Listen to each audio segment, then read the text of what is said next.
grade 2. Got kicked out because of ADHD. Moved to a different school. Do you mind us asking, anong ginawa mo? Ba't ka kick out? Magulo talaga ako. Kahit anong sabihin sa akin na wag makulit. Pag nagka-class si teacher, tumatayo daw ako ng table.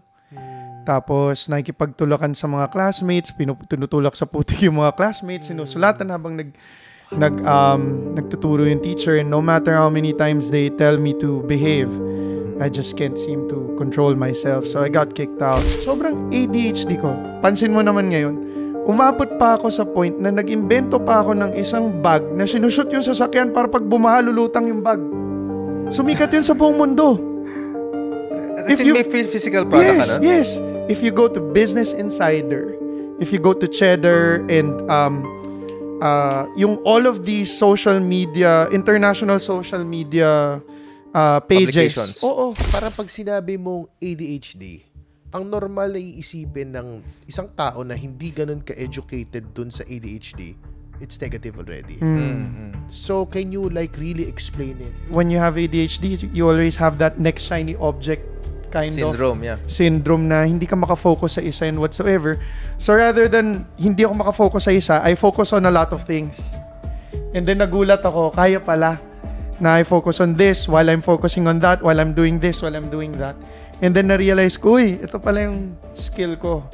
Yung ADHD pala, pwede ka palang mag-ultra focus. So nung banking, ginamit ko rin yung skill na yun.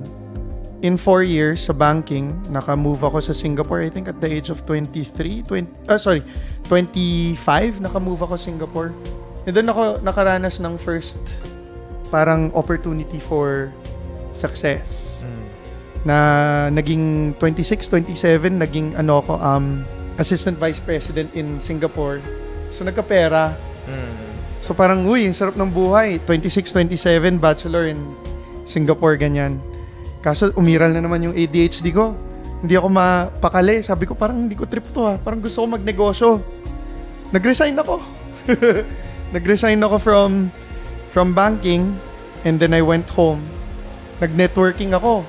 From mataas na position sa bangko, umuwi ng Pilipinas, started over, nag-networking. Basta ang gulo talaga. As in, gusto mo yung... So, all of a sudden lang yun? Oo.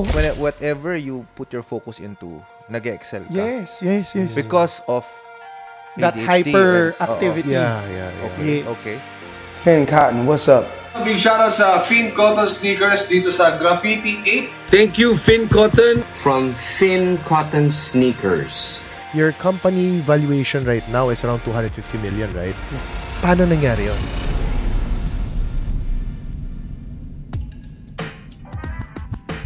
Podcast na naman with Gerald at Brian. Aral lang pulutan sa inuman at kwentuhan. Pinagsamang veterano, parehong talentado. Hey everyone, and welcome to another episode of Life Over Whiskey Podcast, where we share valuable life lessons and stories you can learn from over a glass of whiskey. My name is Brian. And I'm Gerald. Direct J. Magandang gabi sa'yo. Magandang gabi, Bri.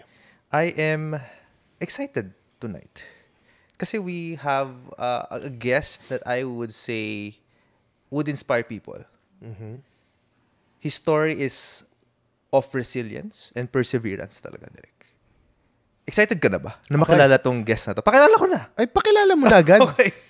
Guys, mga ka-whiskey natin out there, mga ka-low barkada, we're happy to be part of this special episode with the founder and CEO of Finn Cotton, none other than Paul De La Fuente. Paul, magandang gabi sa'yo. Magandang gabi, Brian. Magandang gabi, Paul. Nice to meet you. Thank you for inviting me over. Appreciate that. Yeah, and you know, Paul, when we heard your story, I think a lot of people, siguro kung wala yung tibay ng loob, wala yung pagpupursige, sumuko na. Totoo yan. Sumuko na sa mga pinagdaanan mo. Pero, direct, ang topic kasi natin for tonight, eto, excited ako kasi ibang approach ang gagawin natin dito.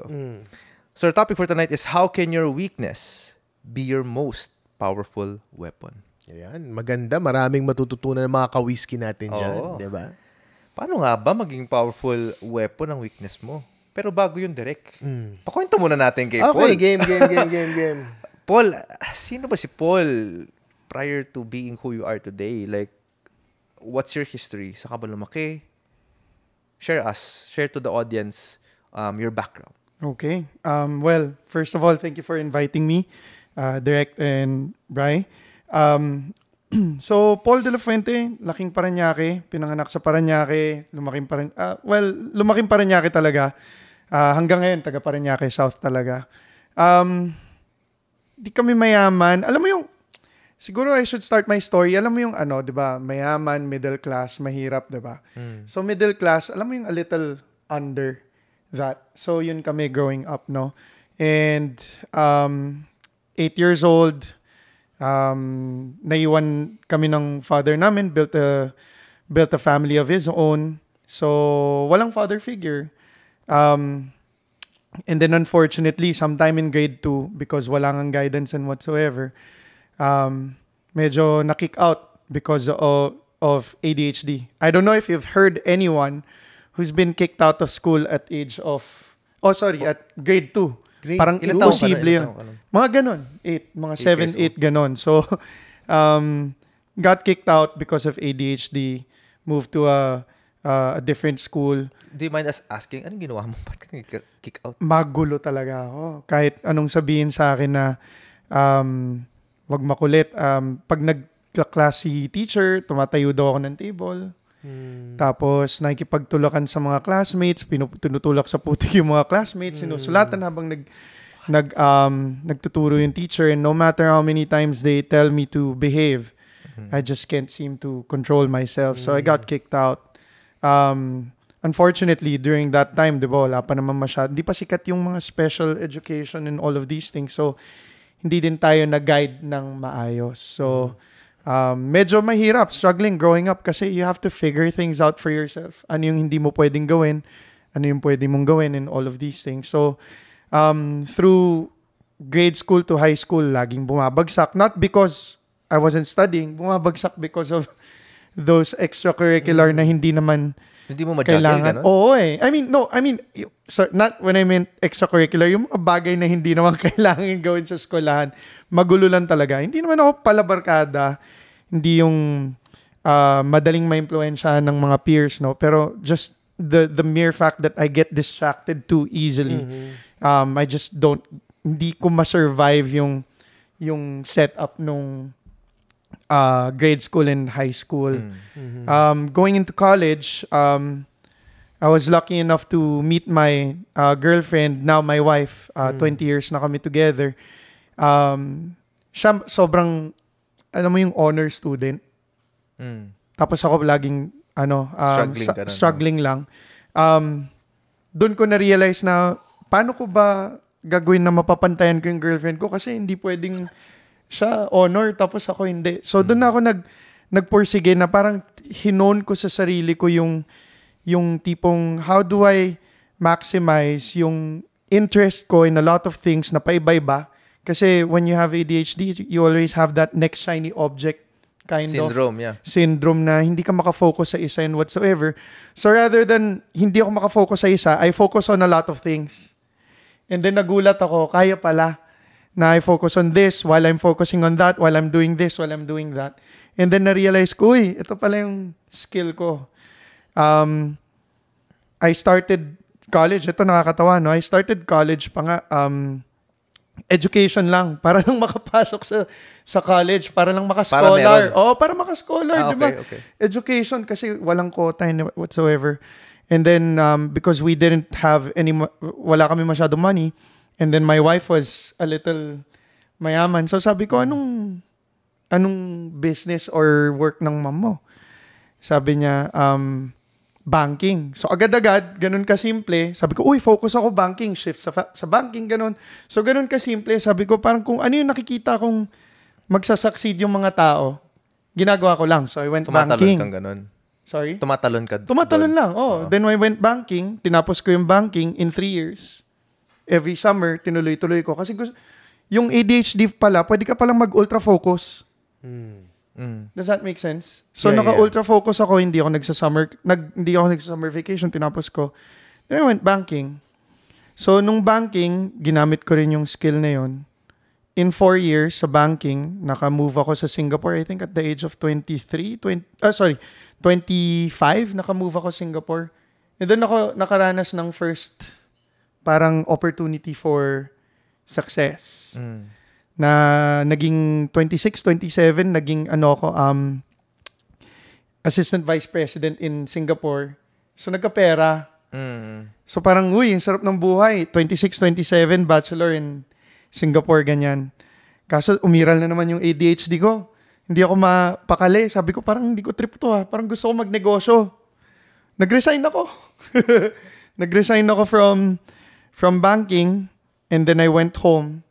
Nag-networking ako. From mataas na position sa bangko, umuwi ng Pilipinas, started over, nag-networking. Basta ang gulo talaga. As in, gusto mo yung... So, all of a sudden lang yun? Oo. That's correct. So pag parang you want to try all of these things at the same time. Oo. So, but don't you see that it was in a way disadvantage talaga para sa'yo? Steve Jobs once said, you can't piece things together looking forward. You could only piece things together looking back. And during that time, siguro, ang daming nag-doubt na sinabi, ba't mo pa ginawa? You had a very good career in Singapore. AVP ka na. AVP na ako noon. 26, 27. Sabi ko, At a young age. Oo. Tapos sa first world country pa. Yes. Oo. SG pa. Pero nung bumalik ako dito, networking, mahirap. Kasi hindi naman madali mag-networking sa Pilipinas, di ba? It was a struggle for the first year, and then nag-build naman ng momentum. So producer ka? Oo. Producer ka. Nagpo-produce talaga So ako. when whatever you put your focus into, nag-excel ka. Yes. Because of That ADHD hyperactivity. Yeah. Okay, Yes. okay. But you don't get tired? Hindi. Talagang... Hindi talaga. Would you say na yung energy mo when you were 26 as an AVP until now is still the same? I think so. Yes. Okay. Now, kasi I'm a parent eh. Now, I'm a founder, CEO of my own company, and I'm a parent at home. I work how many hours in the day? I go home. I still take care of my kids until they go to sleep. Okay. Diba? Wake up in the morning, bring them to school. Talagang the hyperactivity, and I love being hyperactive. Yeah. Alam mo, meron lang akong gusto itanong sa'yo na na para ma-educate natin yung mga listeners natin and also yung mga viewers natin, mga ka-whiskey. Can you really explain? Kasi parang pag sinabi mong ADHD, ang normal na iisipin ng isang tao na hindi ganun ka-educated dun sa ADHD, it's negative already. So, can you like really explain it in such a way na maiintindihan ng audience tsaka natin? direct may mga narinig ako na, people with ADHD, they can't hold down a job. At times, kasi parang patalon-talon sila eh. Right. Pero ikaw, sabi mo, when you decided to go into banking, nagstay ka for quite some time eh. Banking itself, yes. But tama ka, companies, I jumped also. And probably that's the reason why I got the AVP role at a young age. I'll be honest with you. When I was told I had ADHD, I was young. And I never bothered learning about it anymore. Okay. Okay. What I can say is living the life of. Let's put it this way. You're doing one thing. Diba? And you're so far off na dun sa ginagawa mo. Then all of a sudden, marirealize mo, parang, I want to do something else. Na parang you just can't finish one thing. Okay. Does that make sense? Yes. You can't finish one thing. But yun nga, the experiences of the past led me to this. Na parang I realized already, now that I'm close to 40, na parang, all of these things that I've done in the past, I got to be successful in it, failed also at the same time. If I just stick to it this time, then dun na tayo aabot dun sa pinaka tuktok na kaya natin maabot. And yun yung kinumit ko into doing FinCotton now. Kasi actually, I'll be honest with you, before FinCotton, I had another shoe business. And I wanted to commit to that already. Yun na yun eh. Sabi ko, ito na yun. I wanted to commit to that na. Kaso nagka-pandemic, there was a problem with the business. I had to divest out of it. Okay. But I told myself, the next one that I'm going to build, ito na yun. Kasi natutunan ko na, pare, sobrang ADHD ko.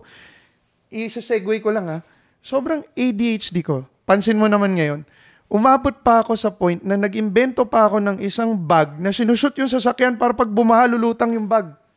Sumikat yun sa buong mundo. May physical product ka nun? Yes. If you go to Business Insider, if you go to Cheddar and yung all of these social media, international social media pages. Oo. Kahit CBS. Okay. Na-feature na ako. Kasi nag-invent ako nung... I'm sure you've seen it probably on social media. You put the car inside, you zip it up. Pag bumaha, lulutang. Yes. Umabot pa ako doon. Ang So it was dami you? kong... Yeah. Okay. Yeah, sa Pilipinas, laging binabaha. Na-feature, nag-ano pa ako, nag-reality show pa ako sa History Channel for that product. Wow. Yung mga ganun. So, patalon-talon talaga. But the experiences of the past, and I think that fast-forwarded me with our trajectory now, kaya ang bilis.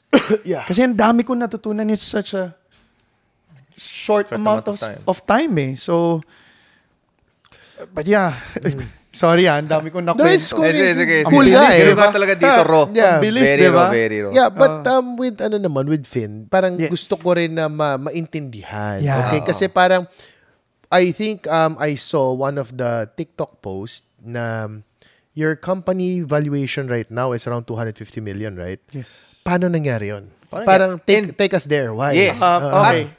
Saan ang galing? Oo. Yung valuation. Kasi sabi mo kanina, you Yeah. didn't come from a rich family. So, paano yun? Okay. Tapos So, magkano yung sinimulan mo, di ba? yeah. Sige. Pwede ko bang ibulong sa inyo how much we make on every year?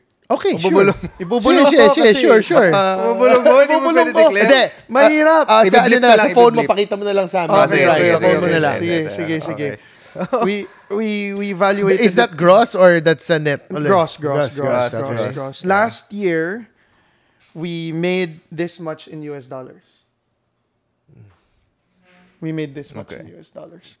So we made some multipliers. But that's not only locally, di ba? Pati ini-export mo yan. Export Well, na rin. we're starting. It's not that big so far, but we're starting na, and that's the reason why we're trying to get funding into the corporation already. That's in dollars what you showed us? yeah, Yes. dollars. Holy shit. Pero it started with, tama Pandemic. ba? $1,000? Medyo mabigat to sa akin. 2018, I started a sneaker cleaning business. It was actually tagged by Spot PH as the #1 sneaker cleaning business in the Philippines.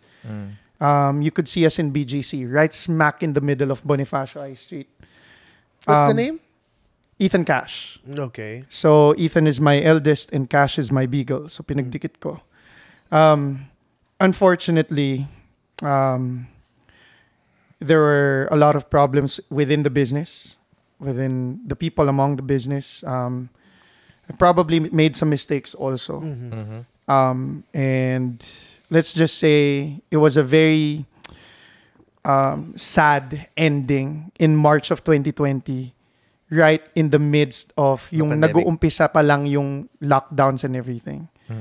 I actually had anxiety through that process kasi talagang medyo naipit talaga ako. And at that time, may one child kami nung wife ko noon. Wala na kaming pera because I put everything into that business. Oh, no. So, imaginein mo, naubos lahat ng pera mo, may anak ka, tapos kaka-start pa lang ng pandemic, you don't know when it would come back na magiging normal ulit ang mga bagay-bagay. So, I told my wife maybe I should just go to Singapore and work again para naman may pera tayo kasi as in we were running on fumes talaga. And God bless my wife, no, she said, you've been trying business for such a long time. Why don't you just take the rest of what we have and then subukan mo lang. So I started e-commerce and my wife gave me the idea. Sabi niya, before ka yung brand and whatsoever, sell muna what people want at the time. So during that time, Taal volcano exploded and then there was COVID. The first thing we thought of selling was nebulizers. So what I did was I took the nebulizer and I got a phone and I said, guys, ang ganda nitong nebulizer na to, etc.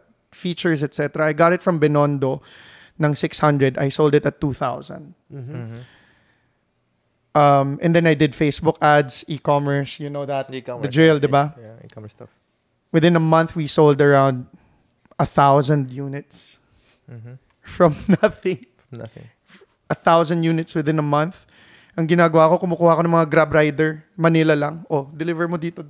Balik niyo sa akin yung pera at the end of the night. So, ganon. And then we went into beauty products and then safety shoes. Pagdating ng safety shoes, sabi ko sa sarili ko, uy, sapatos na ulit. Because I know how the business works. I know what people want when it comes to shoes. So sabi ko, let me start building a shoe brand already. So that was between March to August. We were just grinding. Nagpapalaki lang ng kapital. And then in August, we started na yung Finn Cotton shoes. Originally drop shipped all the designs from China. So whatever you see on Alibaba, yun lang kinukuha namin. We white label it and then we bring it here. We were the first ones to do it. And then we built it up na. Then sobrang kulit ng utak ko. I even got Floyd Mayweather as one of my endorsers. Paano mo nagawa yun? Merong hack dyan, but I paid a hefty amount and then he made a 15-second shout-out video to Finn Cotton. You could see it on YouTube.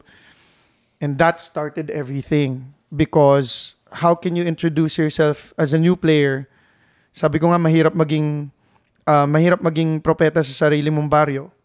So, ang kailangan mong gawin is get someone na kilala ng lahat ng Pilipino and then have that person say, hey, trust this guy. Pero, wala lang. Curious lang ako, bakit si Mayweather, ba't di si Pacquiao? Si Pacquiao, yun iniisip ko eh. Pero because everyone's approaching Pacquiao na eh.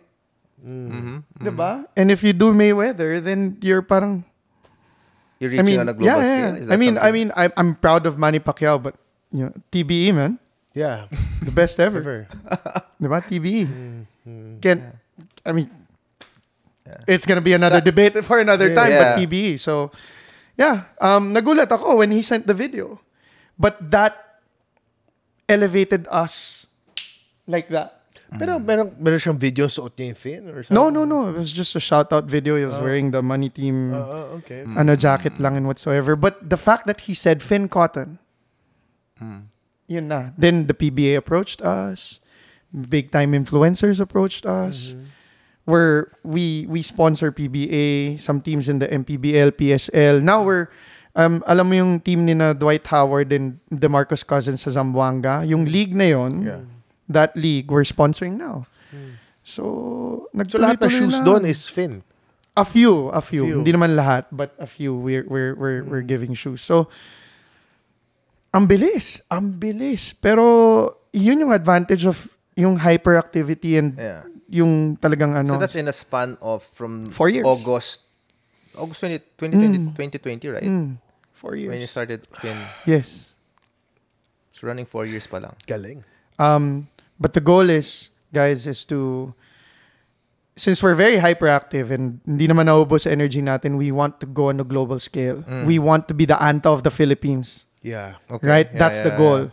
And that's the reason why I'm out there getting investments from people. No, hopefully in the next 15 years, we go public. And something that Filipinos will be proud of. But yes, throughout this journey talaga, ang daming hirap eh. Kasi imagine mo, nawala na talaga as in zero na kami nung March 2020. As in zero na talaga. Zero na. Looking back, hindi ko nga alam kung paano na-survive eh. Pero I think yung that extra energy, that hyperactivity, knowing that kaya mo naman magawa, basta gawin mo lang eh. Diba? You know that you could do it so long as you do it. So you just do it. So the fact that you know you could do it and start from scratch, ginawa mo na lang. Pero ang tanong ko, grateful ka ba na may ADHD ka? Is it something na you would want to pass on to your children? Or something na feeling mo kasi advantage yon or hindi? I wouldn't wish it upon anyone.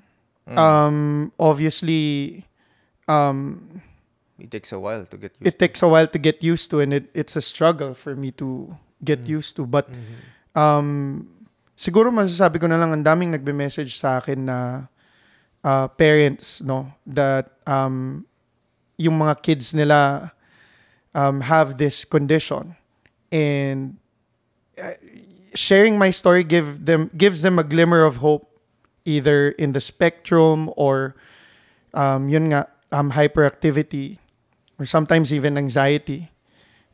It gives them hope that their kids can have or live not just a normal life, but an extraordinary life. Because personally, I think I'm living a dream, direct. And every day that I wake up, I'm very grateful that I'm living this dream of being in the sports industry, being loved by my kids, my wife, and just pareho lang ba makakapagsabi, you started and own a sneaker brand that has a potential to go global. How many people can say that? One of the, yun yung mga businesses na hindi mo iisipin gawin eh. Diba? A sneaker brand, hindi mo iisipin kasi iisipin mo, ang dami na, big players and whatsoever. And we survived it and we thrived in it. So, like I said, I wouldn't wish it upon anyone, but for whoever has it, pwede talagang going strength siya. Yeah. And you can use it as a weapon for your a powerful weapon for your dreams and ano. But yeah, yun ang masasabi ko. When you sa kids naman, yeah, if you don't mind me saying lang, no, since I'm here na rin naman, pagdating sa kids, nawawala ADHD ko. My focus is just sa kanila. Oh. Like when I'm with my kids, my focus is with them. So, talagang ano lang. And I mean, siguro figuratively lang naman yung pagkasabi ko na nawawala yung pagka-ADHD ko. But, you know, I think the most important thing is you focus on your family, diba?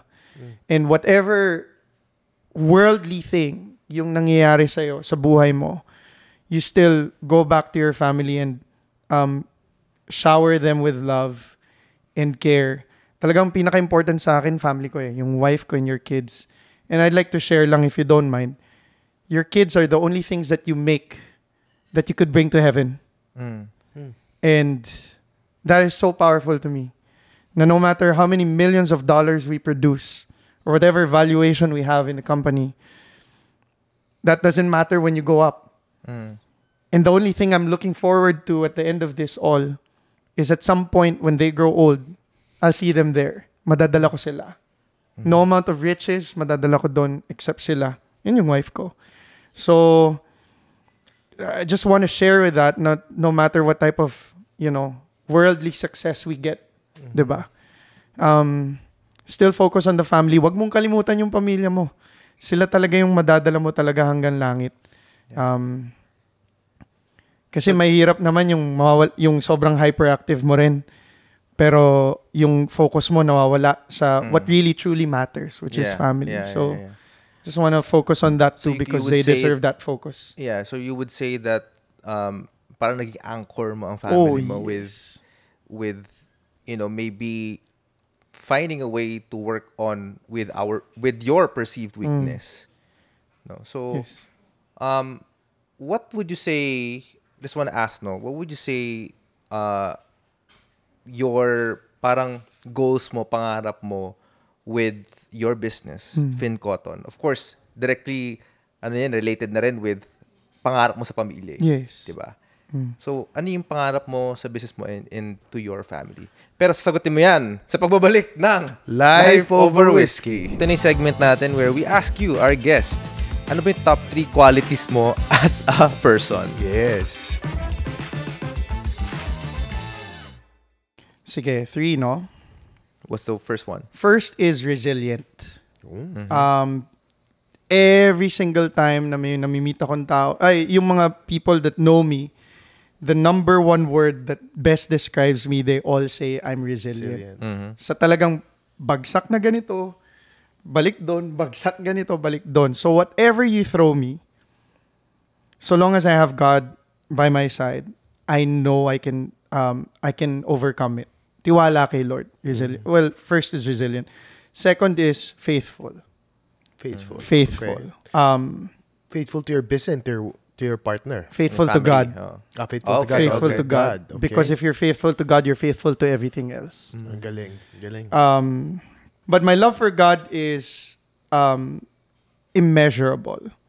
And my trust in Him, no matter what challenge ang ibato niya sa akin, never ko siyang pagdududahan, never ko siyang kukwestiyonin, never ko siyang sisisihin. I will always tell Him, I understand you want me to carry this cross and I will carry this cross for you.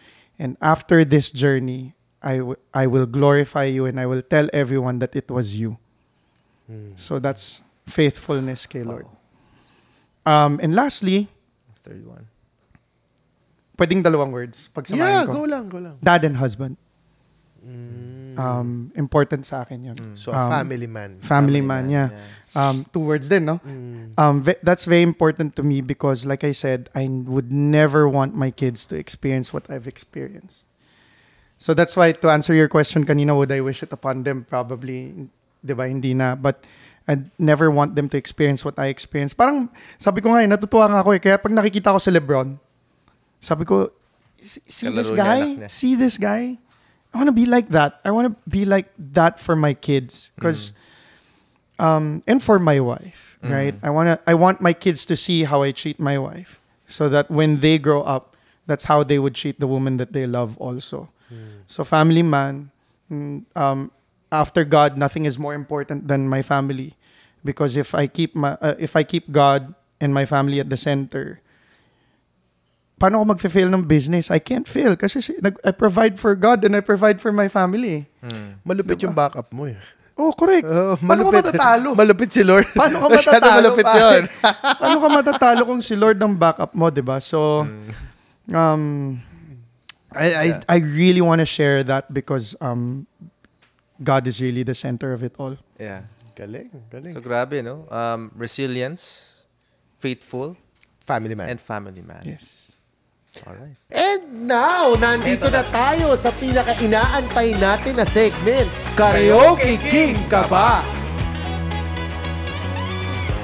Ano ba ang maibibigay, maihahandog niyang performance sa ating mga ka-whiskey out there? Okay. Well, I don't sing at all. Pero dito, first time, kakanta si Paul. Actually, well, sige, sabihin na natin, I don't sing in karaoke, but the only time I sing is for the Lord. Okay. So, because I am asked to sing, if you don't mind, Sure. I'll take from the chorus ni Oceans from Hillsong United. Okay. If you don't Editor? I love that. Ikaw na bahala, ha? mind. Oh. In Pag 3. ano na lang tayo, auto-tune. Yeah. 3, 2, 1, go. Spirit, lead me where my trust is without borders. Let me walk upon the waters wherever you would call me. Take me deeper than my feet could ever wander, and my faith will be made stronger in the presence of my Savior. Thank you, Lord. Yon. Thank you, Lord. Ten.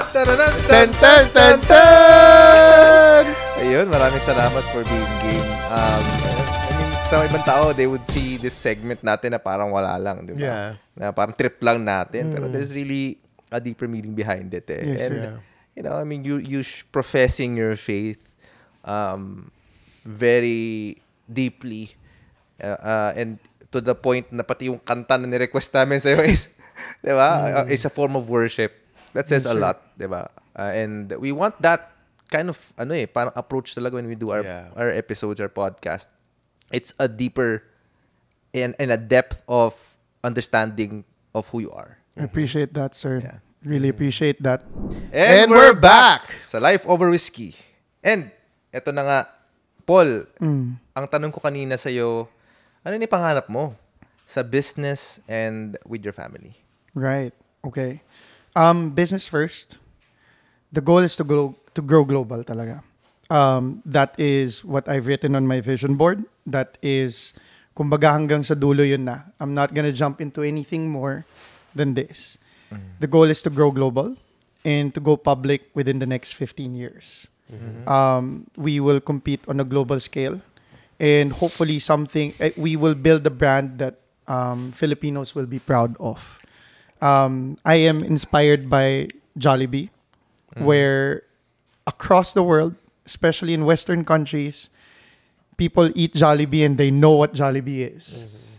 And I want that for Finn Cotton as well. For the family, obviously my kids, I will not burden them of inheriting the company if they don't want to. I will let them live their lives.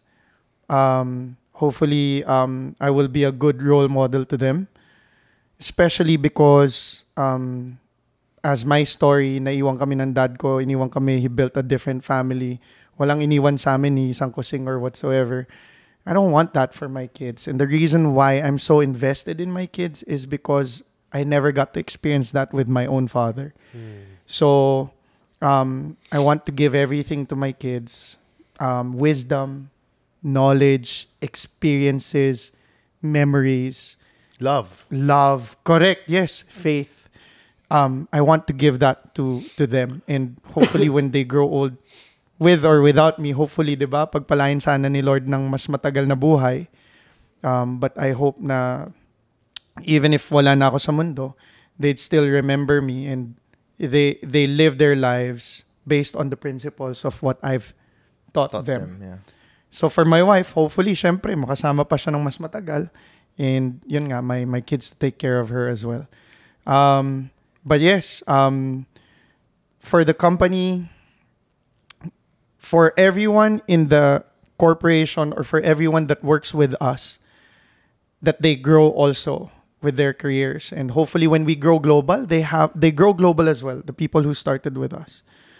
So yun, I hope you support us in our journey. I know naman that we started from China products lang, but we're not gonna end there. Sorry, habaan ko lang ng konti. We hope also to bring manufacturing in the Philippines. When we are capable of spending that much as well, so that we give more jobs to Filipinos. Yun ang kaya natin i-contribute na lang sa bansa natin eh. Sa dami ng gulo dito and whatsoever, hindi na tayo makikisaw-saw dyan. Focus na lang tayo sa pagtulong at pag-provide ng value sa mga tao. So I hope that the Filipino people would support this mission and vision of ours. No.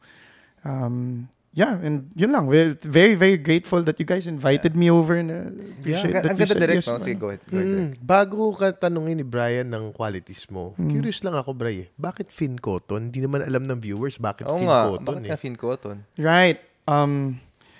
When starting a brand, especially when it comes to fashion, I researched that you have to name your brand like coming from most of the time pangalan ng tao eh.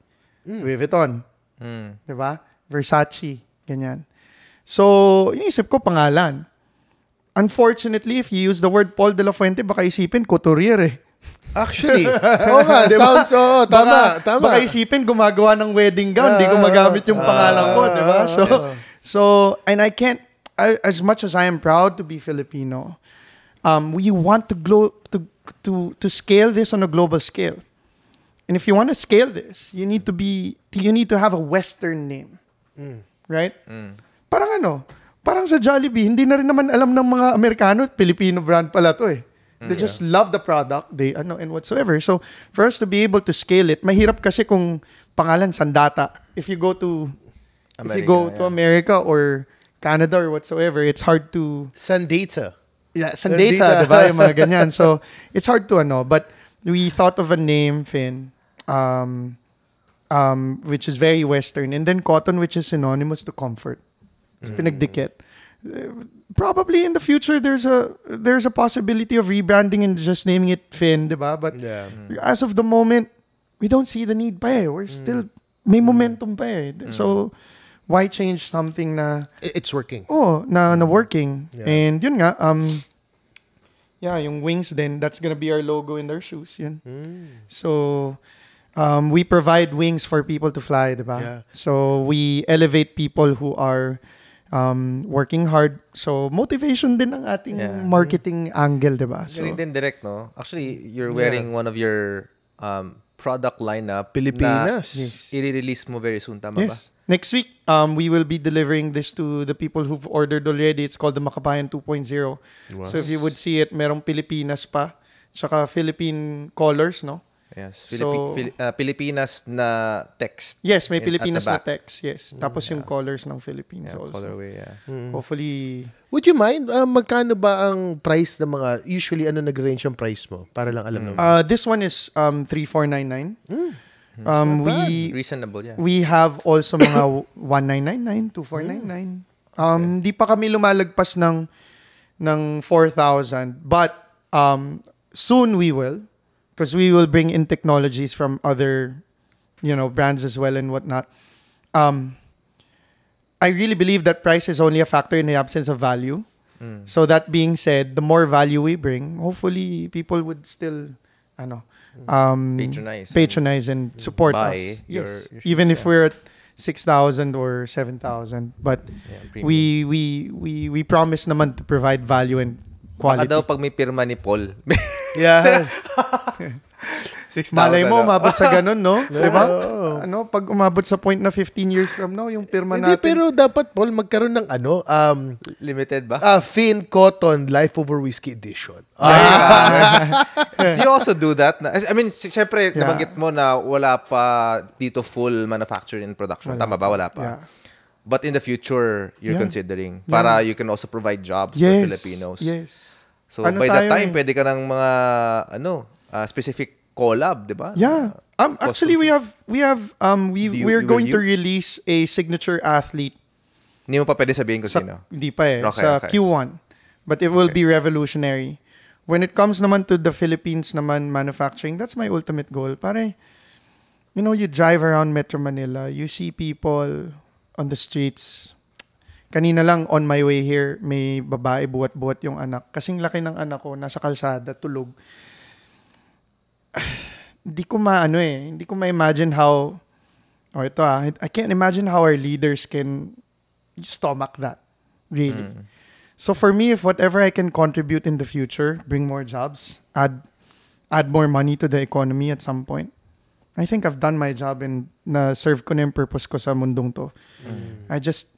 Hindi ko talaga masikmura yung makakita ng mga ganun. Like kanina talagang, pare, I don't know if you see street children, lalo na pag may anak ka, iba eh. Yeah. Iba yung dating talaga. So, Iba yung tama. Iba yung tama. So, ako, goal ko talaga makatulong sa tao. Yung from my heart talaga, na without any politicking and whatsoever, don't care about that. My goal is really coming from the heart. I want to help Filipinos. I want to provide more jobs. I want to add value. And at some point, if we go really big on a global scale, maybe we're the ones who can push for higher minimum wages because we're just offering Higher minimum wages. higher minimum wages, diba? I mean, if I could do that with my hyperactivity, as what we say, I think I've done my job well na. Nakakatawa, Derek, na in a way, your goals or your ambitions also is aligned with leaving a legacy, Yes. right? I mean, For my kids, pare. for your kids. Pero again, sabi mo kanina kasi hindi mo si pipilitin kung they would also Ayaw, yes. go into the business. Oo. Ayaw ko That's nun. important. Yeah. So, Derek, grabe itong episode na to. Marami din takeaways. Pero ba't ang tanongin, ano bang takeaway mo sa Oo nga episode na to? Well, ako, unang-unang takeaway ko, talagang regardless kahit gaano ka hardworking na tao, dapat ang main priority mo is family time. That is my number one takeaway. Because sometimes, I'm guilty of this. Feeling ko, sa sobrang busy ko with all of the things that I'm doing, minsan nagsasacrifice yung family time eh. So parang it made me realize na dapat pagka family time.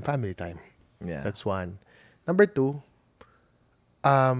take risk all the time.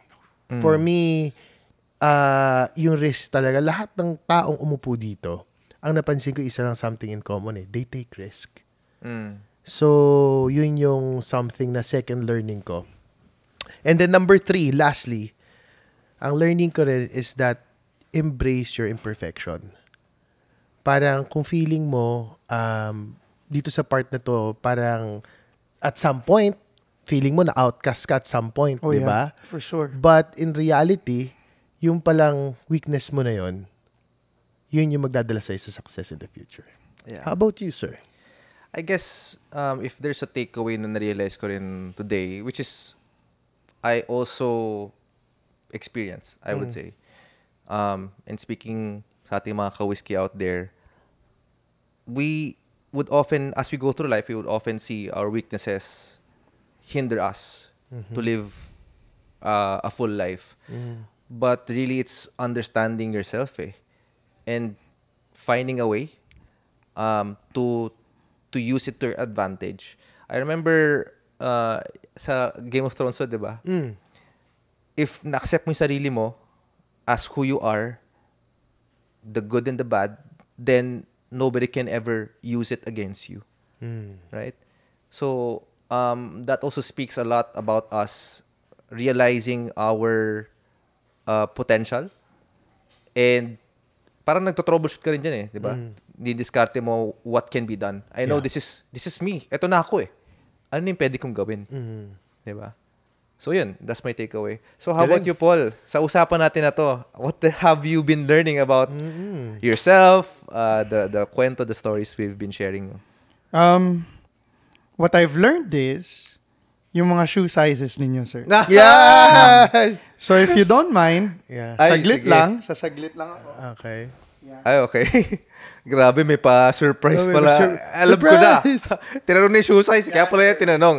Yan, sige. Uy, nako, idol. Grabe. Napakahilig natin sa sapatos. Sige. So that's what we call the Ultra Move. Ultra Move. Moves with you, mga sirs. Okay. So, Thank you for inviting me. And you would see that our logo is there, Ultra Move. Yeah. so is this a lifestyle shoe or workout shoes? Lifestyle lang, sir. Lifestyle, yeah. Lifestyle. Okay. Wow. Ang ganda. Yes, sir. I like the color. Yan. Gray, Galing. black, yan. So, yun. Thank you, sir, sa pag-invite sa akin. Let's try it on, right? Try it on. Sana Okay, kumasa, sige. sir. Sige, ano natin. Yeah, but before that, bro, you have to tell... Sige. Habang sisuot namin, Yeah. saan ka ba nila makikita? Where can they reach you? And of course, if they wanna, buy your Right. products, saan nila pwedeng makuha yan? All right. So first, sa FinCotton, you can buy our products through Shopee, Lazada, Zalora. Just search and TikTok. Just search FinCotton. Our Facebook pages naman, FinCotton Sneakers at FinCotton. Hanapin nyo lang yun. Instagram, TikTok, all of these things, mahanap nyo kami. Just type FinCotton. Even sa Google, right? You can follow me also. I'm starting my influencer journey already.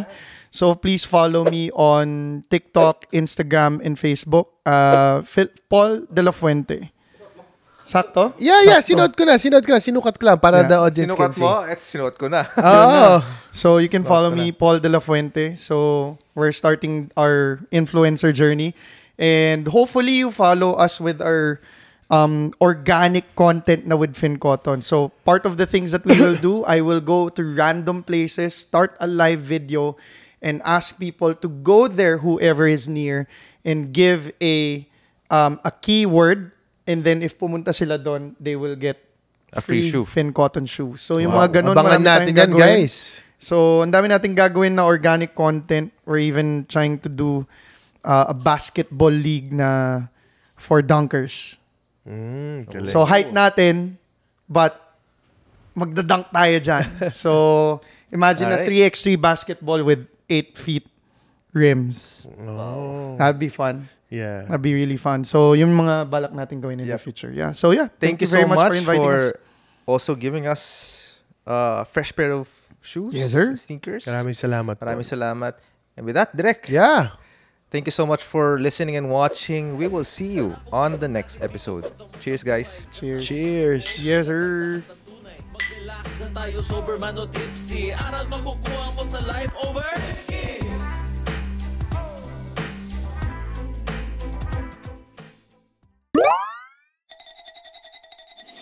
Big Eyes Production.